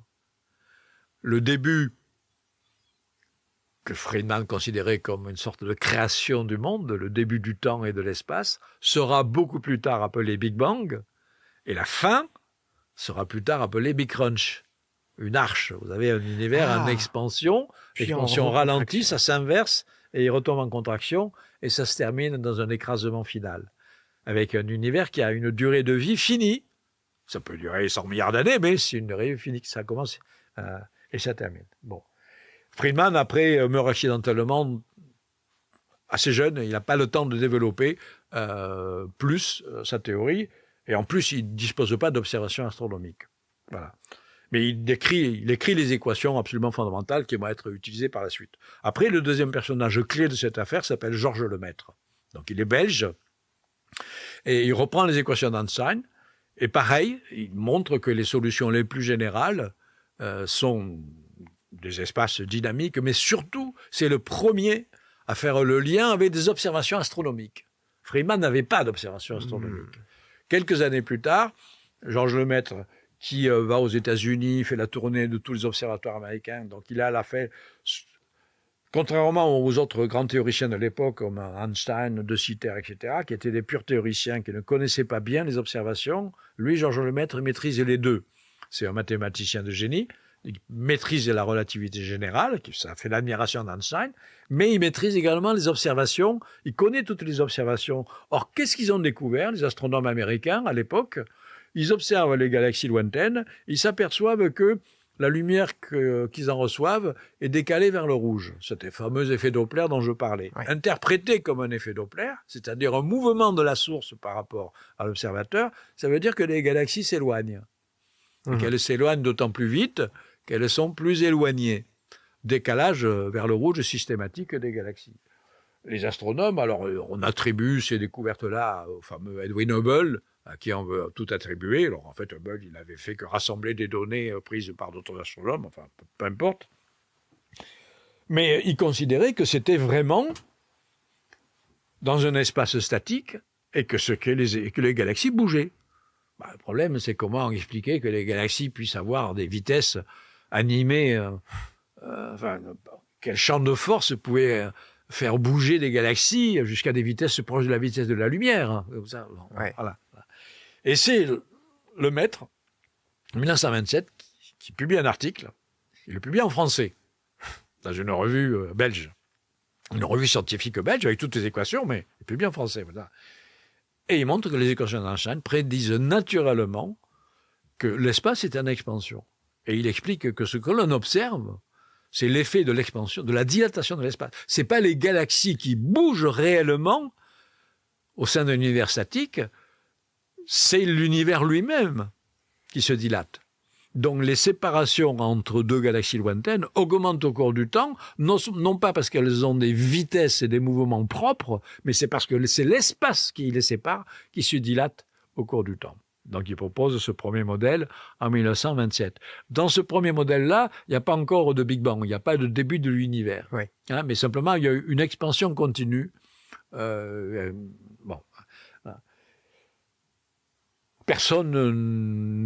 Presque personne ne lit cet article, d'abord parce qu'il est publié en français, d'une part. Après, ça va un petit peu à l'encontre des idées de l'époque. Mais Einstein le lit, parce qu'Einstein lit le français. Et Georges Lemaître rencontre Albert Einstein à un congrès international. Donc évidemment, impressionné par Albert Einstein, il lui parle de son modèle et Einstein lui dit « Oui, je l'ai lu. Les mathématiques sont magnifiques, mais la physique que vous proposez est absolument abominable. » Parce qu'Einstein refusait l'idée qu'on puisse avoir que l'expansion, que l'univers puisse être en expansion. Alors bon, les choses se passent comme ça. Et puis, quand même, après, d'autres astronomes, des grands astrophysiciens de l'époque, qui s'intéressent vraiment à la cosmologie, qui se disent qu'il y a quand même des trucs, il faudrait quand même expliquer ces vitesses de déplacement des galaxies. Et peut-être que finalement, l'univers est dynamique. Voilà. Et il se trouve que Georges Lemaître avait passé quelques années de jeunes chercheurs auprès d'un des plus grands astrophysiciens de l'époque, qui s'appelle Arthur Eddington. Aux États-Unis, là. Arthur Eddington s'est rendu célèbre parce que c'est lui qui avait fait les premières observations de l'éclipse, montrant une première vérification expérimentale de la justesse de la relativité générale. Voilà, donc il était un fervent partisan de la relativité générale. Mais il sentait bien qu'il y avait un truc bizarre avec ces mouvements de galaxies. Voilà. Et Lemaître avait envoyé à son ancien mentor, son article en français. Et puis il n'avait jamais eu aucun retour. En 1931, donc 4 ans après la publication de cet article, pourquoi je raconte cette histoire? Parce que c'est vraiment les tours et détours de l'histoire des sciences sont vraiment tout à fait étonnants. Il lit une déclaration d'Eddington, où il y a un colloque en Angleterre, et Eddington commence à dire peut-être qu'il faut chercher des solutions non statiques. Lemaître lui écrit un mot, cher professeur Eddington, je vous ai envoyé un article où je pense avoir résolu la question. Okay. Il y a 4 ans. Eddington relit l'article, il dit bon sang de bonsoir. Je l'avais laissé sous une pile, je l'avais pas lu. Et il a résolu la question. Okay. À partir de là, il faut le faire traduire en anglais. pour le faire connaître au monde entier. Ça, c'est 1931. Mhm. Et donc, l'article est traduit par Georges Lemaître lui-même, hein, en anglais, et publié dans les Monthly Notices, une grande revue anglaise. Mais là où c'était absolument extraordinaire, c'est que, entre-temps, Lemaître est allé beaucoup plus loin. C'est-à-dire, il s'est dit, mais bon, mon modèle de 1927, il a une expansion perpétuelle, mais il n'y a pas de début. Mais en fait, si je rajoute, je mets la constante cosmologique, je vais avoir un début.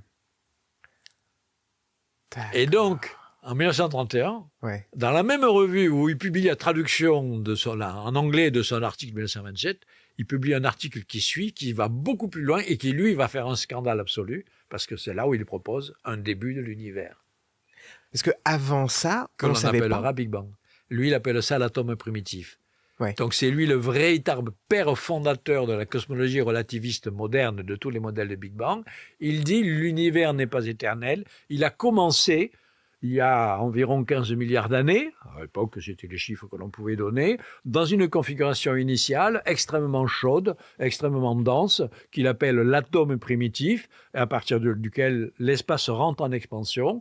Et après, il y a 3 évolutions possibles, soit il y a une expansion suivie d'une contraction. On retombe sur le modèle qu'avait proposé Alexander Friedman quelques années auparavant, Big Bang, Big Crunch. Soit une expansion perpétuelle, mais qui ralentit légèrement au cours du temps et qui asymptotiquement va tendre éternellement, va se diluer éternellement.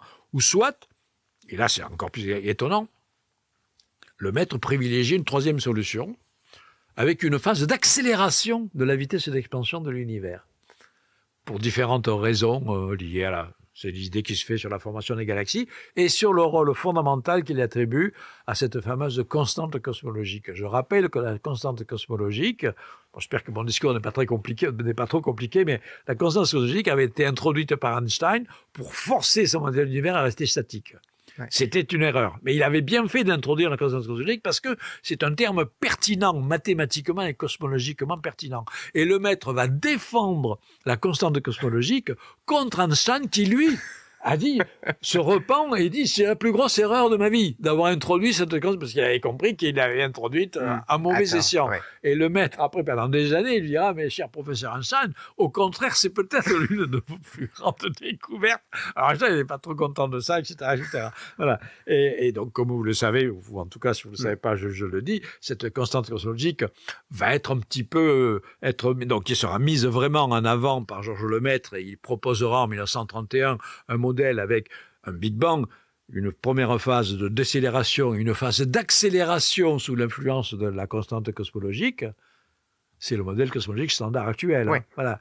Mais il a fallu attendre 60 ans pour en arriver là, c'est-à-dire des observations astronomiques datant des années 90, où les astronomes mesurent la vitesse d'expansion de l'espace, le taux d'expansion, comme on l'appelle, au cours du temps. Et ils s'aperçoivent, à leur immense surprise, parce qu'ils pensaient que ça devait décélérer, avec une immense surprise que ça accélère. Ça accélère. Et on attribue ça à une forme, on a appelé ça l'énergie noire, la dark energy. C'est une forme d'énergie qui va à l'encontre de la gravitation, parce que la gravitation a plutôt tendance à freiner. Et là, on a une accélération. Donc c'est une forme d'antigravitation. À quoi on l'attribue ? Donc on lui donne le nom d'énergie noire. La première chose qui vient à l'idée, c'est la constante cosmologique, qui joue parfaitement ce rôle-là, introduite par Georges Lemaître. Alors après, il y a énormément de débats. Est-ce que c'est la constante cosmologique ou est-ce que c'est autre chose ? Voilà. Donc on voit un petit peu l'intuition absolument phénoménale que Georges Lemaître avait eue, d'autant que dans un article qui avait été également complètement oublié, pourtant lui, il avait été publié en langue anglaise, dans les proceedings de l'Académie des sciences américaine, où il attribue pour la première fois, il commence à s'intéresser à la physique quantique, qui se développe également à cette époque, et il a l'idée absolument géniale, mais sans faire de calcul détaillé, parce que la physique quantique n'est pas encore assez développée à l'époque, mais il a l'intuition géniale que la constante cosmologique, ce terme-là, il peut s'interpréter comme l'énergie du vide quantique. Alors ça veut dire quoi l'énergie du vide quantique ? C'est que la physique quantique prédit que lorsque vous faites le vide, c'est-à-dire vous enlevez tous les champs de force, les particules élémentaires, il reste quelque chose, de par les principes fondamentaux, les principes d'incertitude de Heisenberg, etc., il reste un niveau d'énergie non nul. Donc l'énergie du vide, le niveau fondamental, c'est un niveau d'énergie qui est non nul. Et c'est l'énergie du vide quantique. Alors, c'est prévu par la théorie, et ça a été mis en évidence indirectement dans des expériences locales, de laboratoire. Et ça, du coup, la chose qui s'appelle l'effet Casimir, etc., où on a une manifestation du vide quantique qui a de l'énergie. Et cette énergie, elle est répulsive. Donc, c'est effectivement l'explication la plus simple et la plus économique que ce qui accélère l'expansion de l'univers aujourd'hui, cette fameuse énergie noire, c'est la constance cosmologique. Mais simplement, il y a eu d'énormes débats autour de ça parce que toute une branche de physiciens, théoriciens venus plutôt de la physique des particules ont calculé, prétendent calculer la valeur de l'énergie du vide quantique dans leurs modèles, qui sont imparfaits, et ils trouvent une valeur incroyablement trop grande par rapport à ce qui sort des observations. Donc ils disent c'est pas la constance cosmologique, c'est autre chose, c'est les champs de force inconnus. Voilà. Donc la question reste ouverte. Il y a actuellement une belle mission spatiale qui a été lancée l'année dernière. C'est un télescope qui s'appelle Euclide. C'est un télescope essentiellement européen, dont d'ailleurs une partie de l'instrumentation très sophistiquée a été fabriquée au laboratoire d'astrophysique de Marseille, auquel je suis maintenant rattaché depuis une dizaine d'années après avoir quitté l'Observatoire de Paris, qui va faire un sondage sur plusieurs années, sur une dizaine d'années, un sondage du ciel profond en mesurant les positions, les décalages spectraux de plus d'1 milliard de galaxies, etc., pour poser des contraintes sur la nature de cette forme d'énergie qui accélère l'expansion de l'univers. Mais déjà, les contraintes actuelles sont très serrées autour de la constante cosmologique. Après, il faut inventer d'autres formes possibles, des champs de force nouveaux inconnus. On peut toujours les inventer sur le papier pour avoir des alternatives. Mais bon, je suis persuadé qu'on arrivera à la constante cosmologique. Alors là, on se rapproche doucement de la fin de notre entretien. J'aurais juste quelques petites questions pour la fin. Est-ce que vous regardez des films, vous lisez de la science-fiction ou pas spécialement? Alors, j'en ai beaucoup lu dans ma jeunesse. Ouais. Après, c'est vrai que donc, je suis influencé, d'une certaine manière. Mais bon, maintenant, j'ai plaisir à aller voir les grands films de science-fiction. Je me suis remis avec Interstellar. Bon, il y avait 2001 Odyssée de l'espace. Ouais. D'ailleurs, dans l'un de mes nombreux ouvrages consacrés au trou noir, j'ai un chapitre où je parle particulièrement de la 2001 Odyssée de l'espace, le fameux film de Kubrick qui date de 1968. 1968, le terme de trou noir n'existe pas encore vraiment. Il vient à peine d'être proposé par John Wheeler. Mais en fait, le scénariste, qui est un grand écrivain de science-fiction, qui s'appelle Arthur C. Clarke, avait lu les premiers articles de vulgarisation qui étaient parus dans Scientific American sur des trous noirs qui pouvaient faire office de portail pour voyager dans l'espace-temps. Avec cette hypothèse, je n'ai pas eu le temps d'en parler parce que j'ai tellement développé les questions précédentes que bon, voilà. Enfin, j'ai tout le temps, voilà. Que quand un trou noir se forme, on se pose la question fondamentale, est-ce qu'il y a un fond? Où va la matière et l'énergie? Il y a des solutions très fascinantes dans lesquelles le trou noir n'a pas de fond, mais offre en fait un passage pour aller ressortir ailleurs dans l'espace-temps. Ce passage a été baptisé trou de verre, wormhole en anglais, et si ces passages existaient et s'ils étaient empruntables par des particules élémentaires ou encore mieux par des vaisseaux spatiaux, on aurait enfin trouvé un moyen possible pour voyager dans l'espace et le temps en utilisant des raccourcis. Ce sont des distorsions topologiques, alors qui n'ont pas à voir avec la topologie globale des espaces universels, mais des distorsions locales de l'espace et du temps très puissantes, engendrées par ces champs gravitationnels énormes que provoquent les trous noirs, qui provoqueraient effectivement des sortes de raccourcis, des sortes de tunnels spatio-temporels. On rentre dans le trou noir, on traverse ce trou de verre et on ressort ailleurs dans l'espace et dans le temps, mais sur des échelles temporelles très raccourcies, sans avoir jamais dépassé les vitesses de la lumière, qui, elles, restent effectivement indépassable. Donc, ça a fasciné, donc, évidemment, les écrivains de science-fiction. Et déjà, donc, dans 2001 Odyssée de l'espace, il y a déjà cette allusion, sans que le mot trou noir soit prononcé, parce qu'il n'est pas encore utilisé, mais le mot le portail des étoiles est déjà utilisé. Voilà.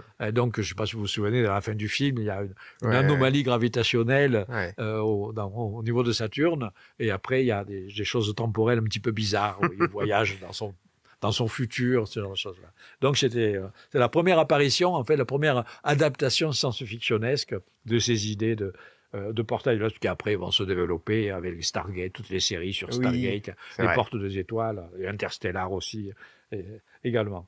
Donc après, oui, il y a des bons films. Je ne lis plus beaucoup de romans de science-fiction, mais en revanche, au cinéma, je me suis régalé avec Dune, par exemple. Voilà. Mais pour moi, en fait, mon imaginaire... Enfin, c'est important que vous me posiez aussi cette question, parce que mon imaginaire créatif, parce que moi, c'est ce qui m'a toujours intéressé dans la recherche scientifique. J'ai dit qu'il y avait une petite partie qui venait de mes lectures de jeunesse de science-fiction, mais l'essentiel vient de la façon dont moi j'ai toujours fonctionné depuis ma plus tendre enfance.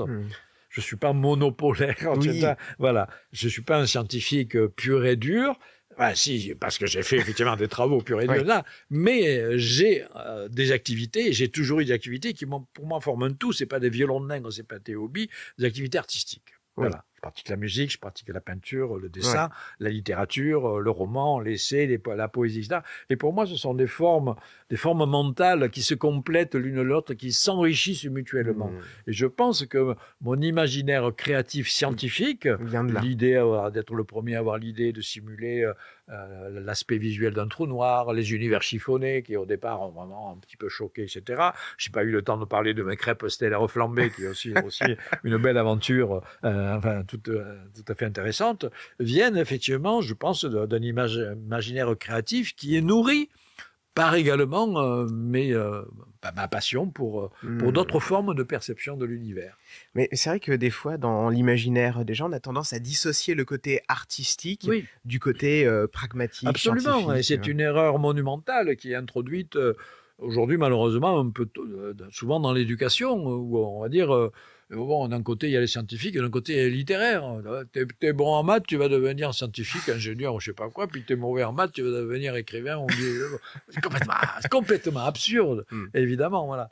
Et c'est comme si on séparait également le savoir. Le savoir serait froid, les sciences seraient froides, et les autres disciplines seraient... c'est complètement absurde. Moi, dans mes travaux scientifiques, j'ai eu des émotions incroyables, mais de la même façon, dans mes activités artistiques, j'ai aussi le souci de la structure. Hein. Donc, dans les deux cas, il y a quelque chose qui part de notre imaginaire, dans une création, qu'elle soit scientifique ou qu'elle soit artistique, on part de notre imaginaire profond, après on élabore quelque chose, mais avec des moyens différents. Si vous faites un modèle scientifique, après vous essayez de le rationaliser, de formaliser, etc. Après une création artistique, mais malgré tout, il y a une mise en structure. Voilà. Donc il y a vraiment des corrélations dans la création artistique et la création scientifique, sur laquelle je me suis exprimé. Je me suis exprimé plusieurs fois. Et vraiment, moi, c'est comme ça que je fonctionne. Je pense que c'est pratiquer en même temps ces différentes formes de perception et de compréhension de l'univers s'enrichit mutuellement de façon un peu souterraine. On appelle ça des sortes de fertilisation croisée. Et voilà. Et dans l'imaginaire créatif du scientifique, il s'enrichit pour moi d'un imaginaire artistique.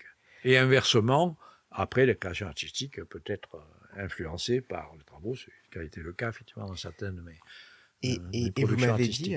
Vous m'avez dit aussi que vous étiez pianiste. Comment est-ce qu'on peut lier du coup la physique et la musique de l'autre côté? Ça, en fait, c'est la corrélation la moins surprenante. On pourrait dire, a priori, plutôt s'étonner entre la physique et la poésie, ou la physique ou je sais pas quoi, et la peinture. Avec la musique, c'est historiquement le cas.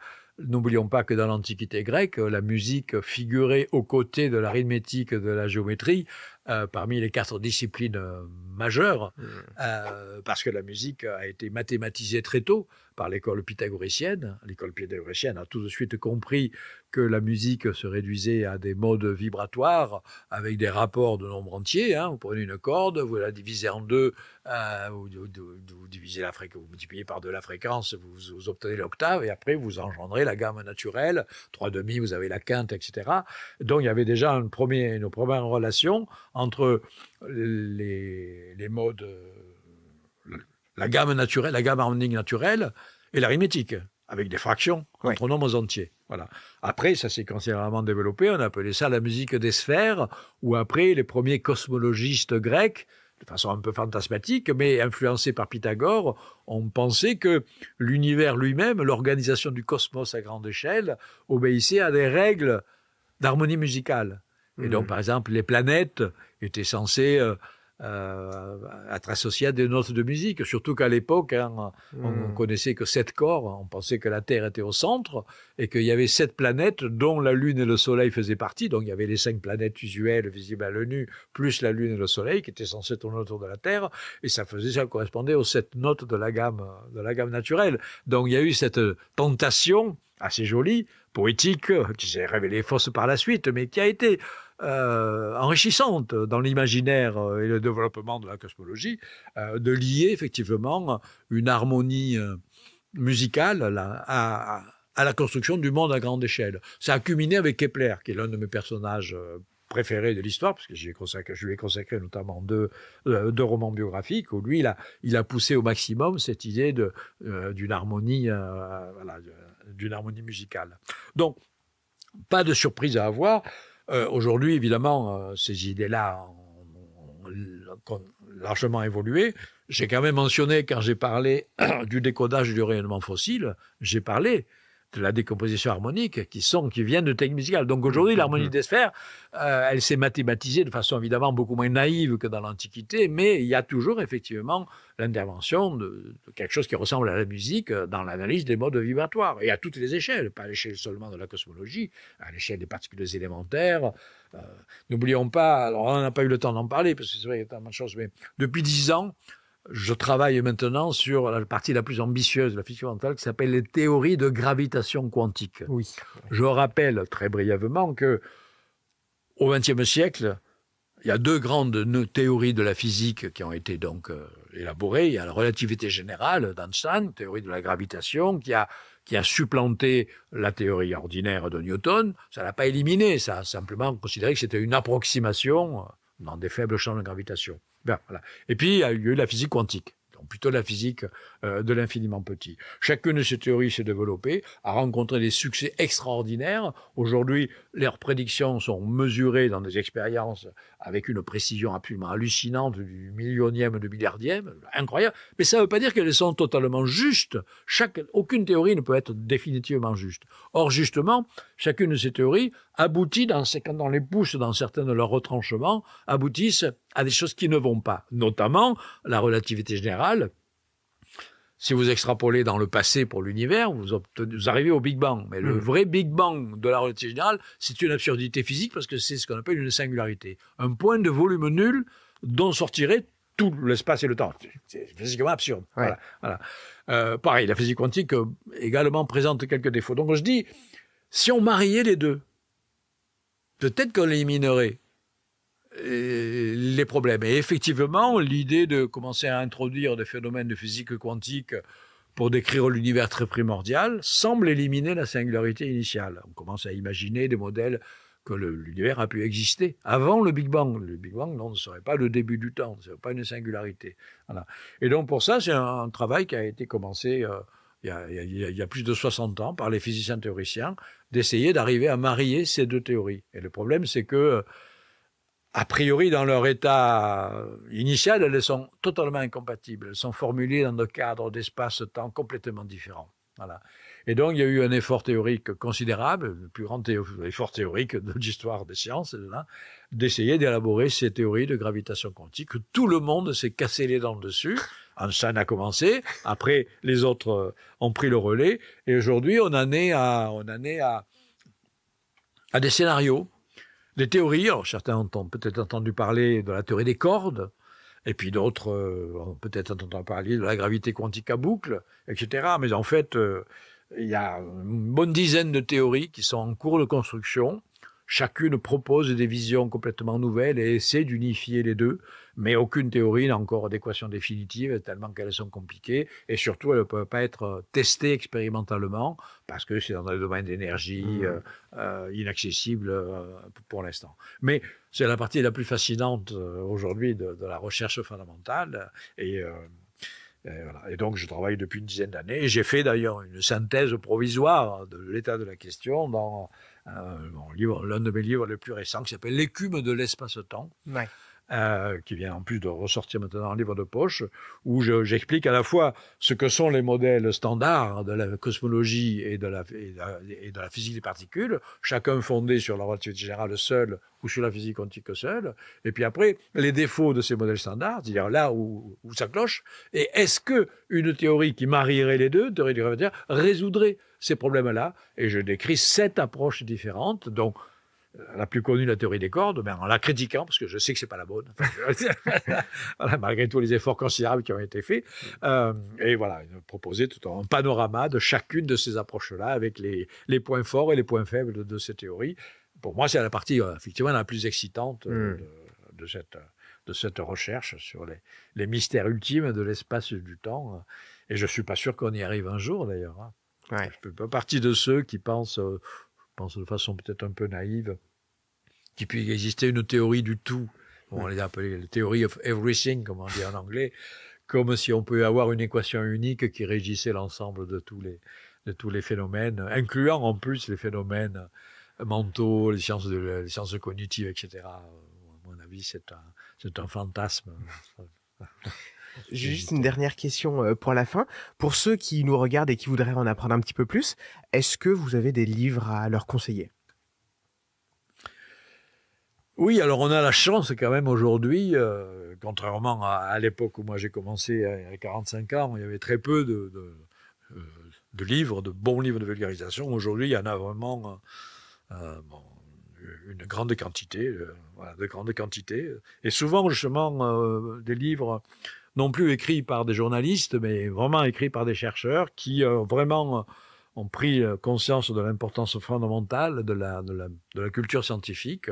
J'aime pas trop le terme de vulgarisation, mais enfin bon, on appelle ça aussi, voilà, pour essayer de faire passer les recherches que l'on fait dans un langage forcément simplifié, mais surtout pour attirer des jeunes et leur faire comprendre que devenir chercheur, malgré le parcours du combattant incroyable que ça représente aujourd'hui, c'est quelque chose d'extrêmement fascinant parce que c'est créatif et c'est très excitant. Moi, je sais que mon premier livre de vulgarisation, je l'ai publié en 1987, c'était sur les trous noirs. C'était le premier livre de vulgarisation écrit en langue française sur les trous noirs.